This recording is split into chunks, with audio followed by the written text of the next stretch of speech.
The Quint पे शुरू हो चुका है उर्दू नामा। मेरा नाम है फबीहा सैयद। इस पूरे महीने हम बहार को सेलिब्रेट कर रहे हैं, स्प्रिंग को सेलिब्रेट कर रहे हैं।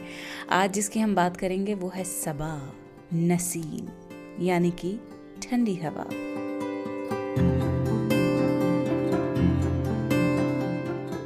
उर्दू में सबा और नसीम को इंटरचेंजेबली इस्तेमाल किया जाता है, लेकिन हल्का सा फ़र्क है।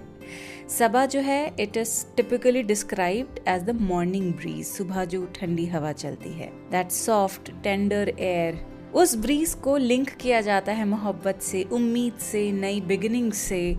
Naseem on the other hand refers to a cool but fragrant bridge.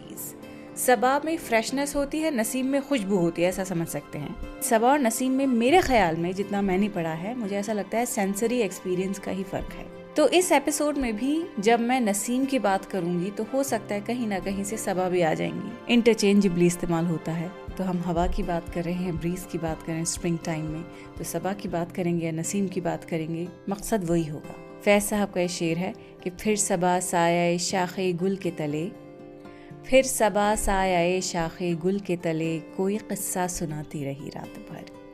यहाँ सबा, जैसे आपको बताया, means a gentle morning breeze, वो ठंडी नर्म हवा जो अक्सर सुबह या रात के वक्त महसूस होती है। साया शाखे गुल का मतलब है under the shadow of a flowers branch. ये तसव्वुर कीजिए कि एक क्वाइट नाइट है, खामोश रात है, और रात का वो लम्हा जब हल्की ठंडी हवा फूलों की शाखों के नीचे से गुजर रही हो, कितना पीसफुल लगता है ना। अगला मिसरा है कि कोई किस्सा सुनाती रही रात भर। यहाँ फैज ने कमाल के तशबीह का इस्तेमाल किया है। ही पर्सोनिफाइज द ब्रीज, जैसे वो हवा रात भर कोई कहानी सुना रही हो। It's almost like the air is whispering forgotten memories, और बहुत ही सुकून देकर किसी बूढ़ी अम्मा की तरह आपको लोरी सुना रही हो, कहानियाँ सुना रही हो। तो ये लाइन बहुत पोएटिक है और बहुत नॉस्टैल्जिया है इसमें, क्योंकि हम सभी ने जो पूरी जो तस्वीर खींची है अभी आपके सामने, ऐसा कभी ना कभी हमने ज़रूर एक्सपीरियंस किया है। फिर सबा साया शाखे गुल के तले, कोई किस्सा सुनाती रही रात भर।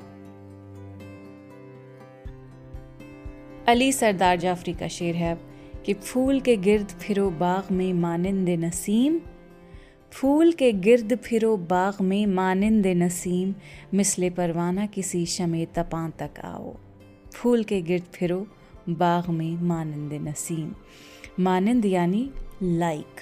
तो शायर कहता है कि फूल के गिर्द फिरो, गिर्द यानी उसके अराउंड। तो इस मिसरे में शायर मोहब्बत की शुरुआती स्टेज की बात कर रहा है कि नसीम का मतलब है वो हल्की ठंडी हवा जो सुबह के वक्त बाग में फूल के आसपास घूमती एकदम।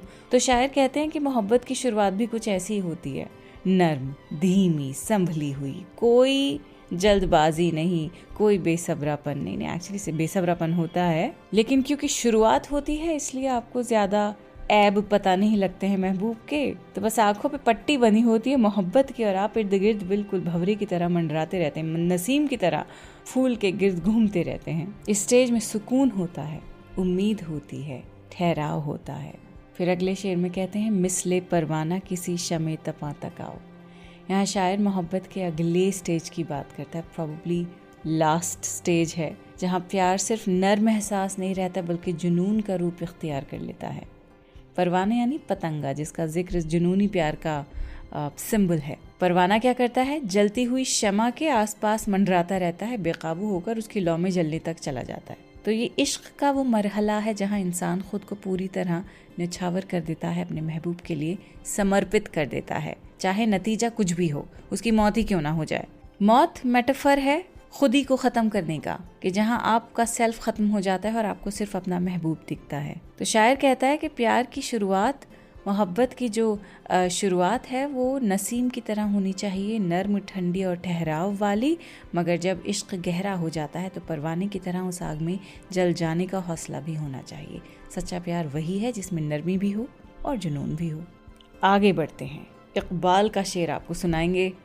अल्लामा इकबाल लिखते हैं, कितनी मुश्किल ज़िंदगी है, किस कदर आसान है मौत, गुलशने हस्ती में मानिंद नसीम अर्जा है मौत।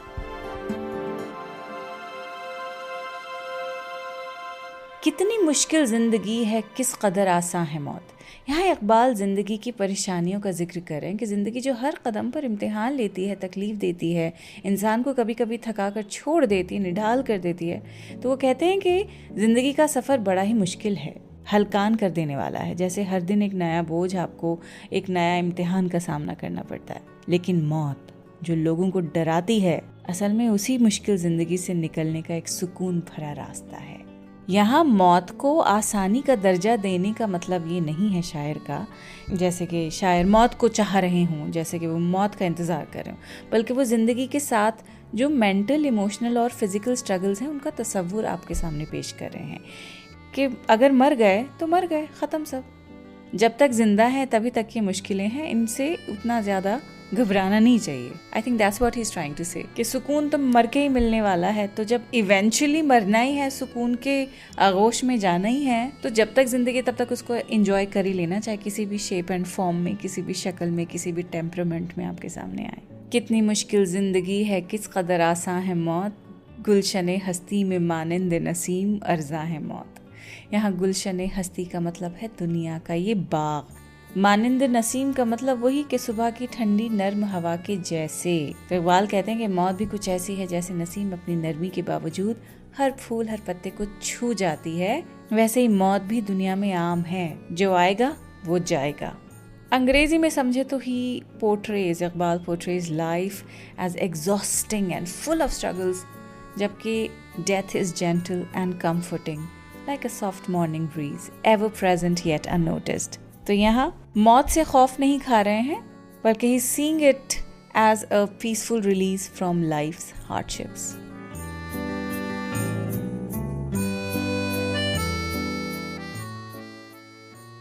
रोजे में रिकॉर्ड कर रही हूँ मैं, एनर्जी थोड़ी सी डिप लगेगी तो समझ जाइएगा। अभी कितना टाइम है अभी थोड़ा वक्त।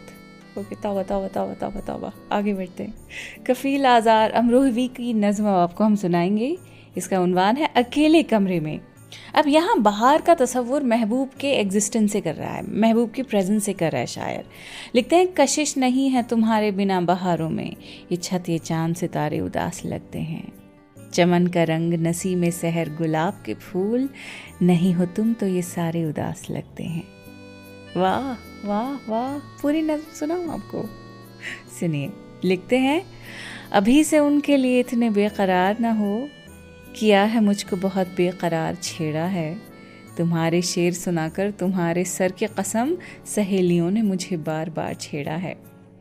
कशिश नहीं है तुम्हारे बिना बहारों में, ये छत ये चांद सितारे उदास लगते हैं, चमन का रंग नसीम सहर गुलाब के फूल, नहीं हो तुम तो ये सारे उदास लगते हैं।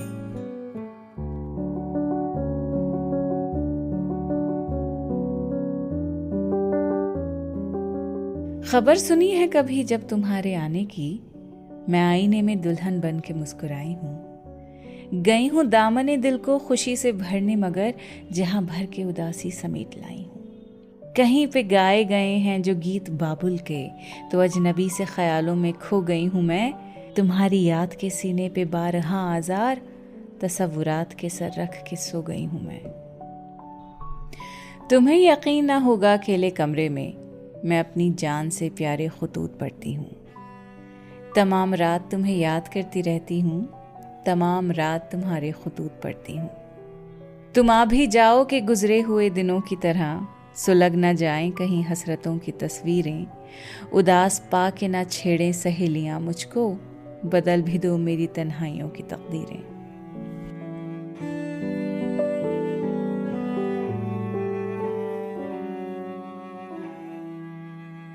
अब जॉनी लिया का आप ये शेर सुनिए। है नसीम बहार गर्दालूद, खाक उड़ती है उस मकान में क्या। नसीम बहार वो ठंडी हवा जो मौसम बहार में खुशबू लेकर आती है, मगर यहाँ जॉन कह रहे हैं कि ये हवा खुशबू के बजाय गर्दालूद है, यानी मिट्टी से भरी हुई है। नसीम फ्रेश होती है, फ्रेग्रेंट होती है। गर्दालूद जिसमें मिट्टी मिली हुई हो, धूल हो, किरकिरापन हो, यानी जो हवा ताजगी लानी चाहिए थी अब वो सिर्फ धूल उड़ा रही है।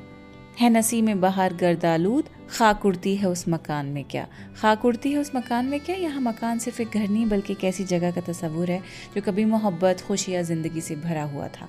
अब वहाँ सिर्फ खालीपन है, जैसे कोई अपना छोड़कर चला गया हो और अब बस वहाँ पे मट्टी उड़ रही है। घर यहाँ पे दिल भी हो सकता है, अंदर का माहौल भी हो सकता है शायर के, क्योंकि ये जो शेर है it paints a picture of emptiness and loss. The spring breeze which is usually refreshing is now dusty and lifeless।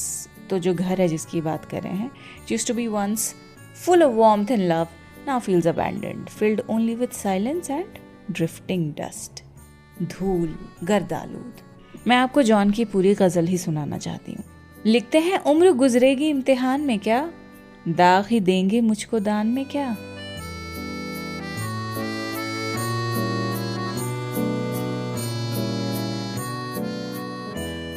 मेरी हर बात बेअसर ही रही, नुक्स हैं कुछ मेरे बयान में क्या। मुझको तो कोई टोकता भी नहीं, यही होता है ख़ानदान में क्या। अपनी महरूमियाँ छुपाते हैं हम गरीबों की आन बान में क्या। खुद को जाना जुदा ज़माने से, आ गया था मेरे गुमान में क्या। शाम ही से दुकानें दीद है बंद, नहीं नुकसान तक दुकान में क्या। बोलते क्यों नहीं मेरे हक़ में, आबले पड़ गए हैं ज़बान में क्या।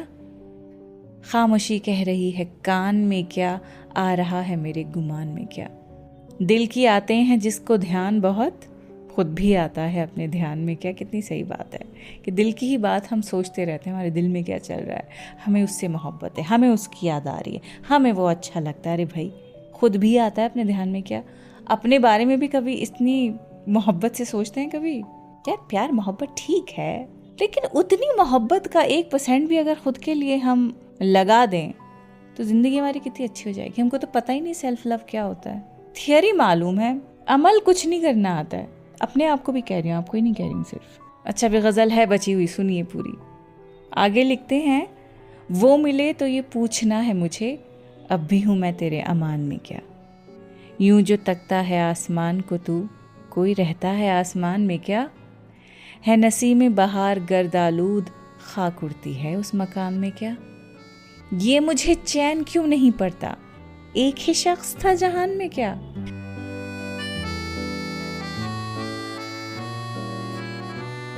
देखिए, रमज़ान का बाबरकती महीना चल रहा है और अभी हम सेल्फ लव की बात कर रहे थे। सेल्फ लव हमें मालूम ही नहीं है क्या होता क्या है, तो मुझे ऐसा लगता है कि यही होना चाहिए। I think self love much like spring is about growth, about nurturing ourselves with the same patience and kindness. Kindness is the word.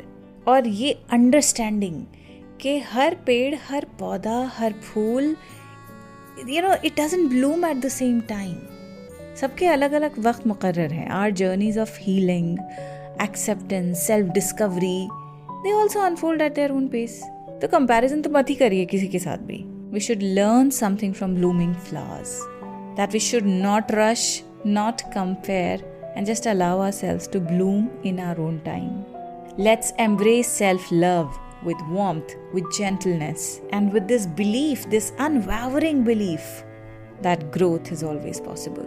And growth is always uncomfortable also. So embrace the discomfort. Keep fighting. अगले हफ्ते बात करेंगे गुल की। खुदाफिज।